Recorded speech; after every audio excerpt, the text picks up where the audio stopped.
नमस्कार साथियों, आपका अपने एबीपी राज सर में स्वागत है। मैं हूं राज। साथियों, आज की क्लास में मैं आप लोगों के लिए एक बेहतरीन सीरीज़ शुरू करने वाला हूं, जिसमें से आप लोगों के लिए सामाजिक विज्ञान में बच्चों को जो एमसीक्यूज़ होते हैं और भी सारी चीज़ें कि सर जी मोस्ट इंपॉर्टेंट एमसीक्यूज़ बता दीजिए, जिसको पढ़कर हम बोर्ड एग्ज़ाम में हमें वही सेम टू सेम मिल जाए। और इस बार मैंने एक और भी पैटर्न आप लोगों के लिए लागू किया है कि ऐसा करते हैं हम कि हम लोग बच्चों ऐसे पढ़ेंगे कि जो भी मतलब चैप्टर पढ़ेंगे उसके 10-15 बस मोस्ट इंपॉर्टेंट क्वेश्चन जो हमेशा एग्जाम में पूछे गए, और इसी से ही आपके बोर्ड एग्जाम में मेरे भाई आएगा। ठीक है, अगर आपने सामाजिक विज्ञान में सोशल साइंस में कुछ भी नहीं पढ़ा है तो पहले चैप्टर का आज हम लोग एमसीक्यूज देखेंगे। जितने भी सारे क्वेश्चन इसमें होंगे वो बहुत ही इंपॉर्टेंट होंगे। एक एक क्वेश्चन बहुत सोच समझ कर लिखा गया है इसमें, ऐसा नहीं कि कोई भी क्वेश्चन उठाकर रख दिया गया हो। ठीक है, और अगर मेरे भाई अगर आपको वीडियो अच्छा लगे तो प्लीज़ वीडियो को लाइक करिएगा और इस चैनल को भी सब्सक्राइब करिएगा। ठीक है, और अगर अन्य भी वीडियो आप देखना चाहते हैं तो चैनल में भी जा करके विजिट करिएगा ज़रूर। शुरू करते हैं आज की क्लास को बिना टाइम वेस्ट किए हुए। तो बेटा पहला जो चैप्टर है यूरोप में राष्ट्रवाद का उदय, इसके हम लोग देखेंगे बहुविकल्पी प्रश्न। तो पहला प्रश्न जो है बेटा, जर्मनी के एकीकरण की आधारशिला किसने तैयार की? तो ऑप्शन ए है आपका विलियम प्रथम, option B Bismarck, option C Napoleon Bonaparte, option D Napoleon third. तो बच्चा एक चीज़ और भी है कि आप अपना कमेंट बॉक्स में आंसर भी करिएगा कि आपका क्या आंसर होगा। ठीक है, ये बहुत ज़रूरी है कि आप अपना आंसर क्या कर पा रहे हैं। तो इसका जो बेटा आंसर हो जाएगा, इसका आंसर जो होगा नेपोलियन बोनापार्ट, नेपोलियन बोनापार्ट हो जाएगा। ठीक है, अगला क्वेश्चन है, फ्रांस की क्रांति का अग्रदूत किसे कहा जाता है? तो भैया किसे कहा जाता है ये आपको बताना है, तो वो है रूसो को। किसको कहा जाता है? रूसो को। अगला क्वेश्चन है बेटा, क्वेश्चन नंबर थर्ड, सामाजिक अनुबंध सोशल कॉन्ट्रैक्ट नामक पुस्तक का लेखक कौन था? Option A Rousseau.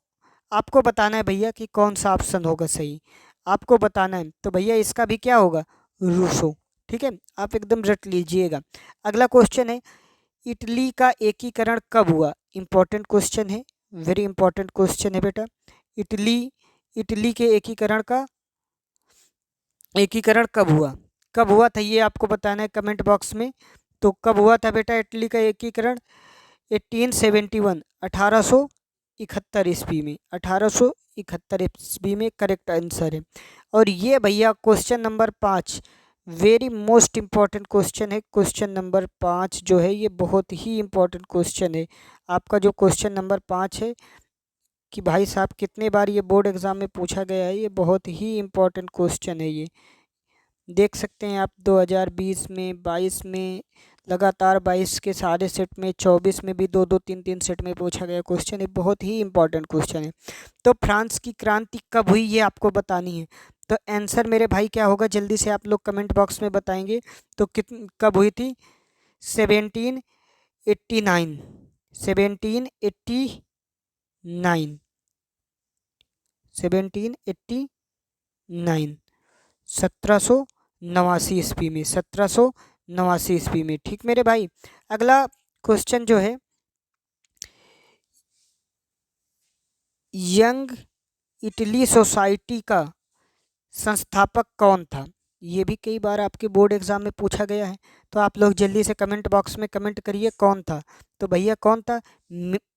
मेजनी थी, मेजनी थी। ठीक है, अगला क्वेश्चन है बेटा, राष्ट्रवाद का प्रारंभ किस देश से हुआ? तो राष्ट्रवाद का प्रारंभ किस देश से हुआ था ये आपको बताना है। तो भैया ये तो फ्रांस से हुआ था, फ्रांस राष्ट्रवाद का आरंभ।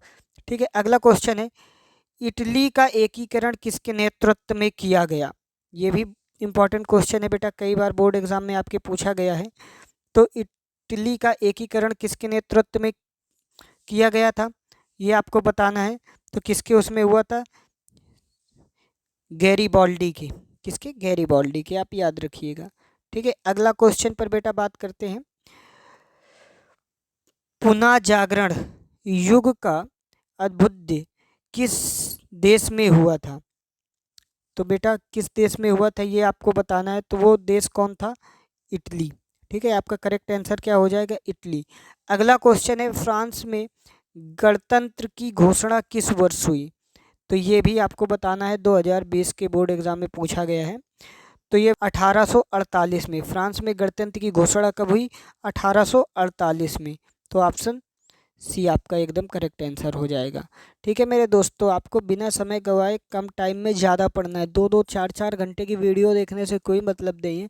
कम टाइम में अगर आप बेहतरीन पाना चाहते हैं चीज़ें, तो कोई भी समस्याएं हैं तो आप मुझे कमेंट बॉक्स में कमेंट करिएगा, और मुझे इंस्टा या तो व्हाट्सअप में जिसमें भी आप एसएमएस करना चाहते हैं तो कर सकते हैं, मैं आपका ज़रूर रिप्लाई करूँगा।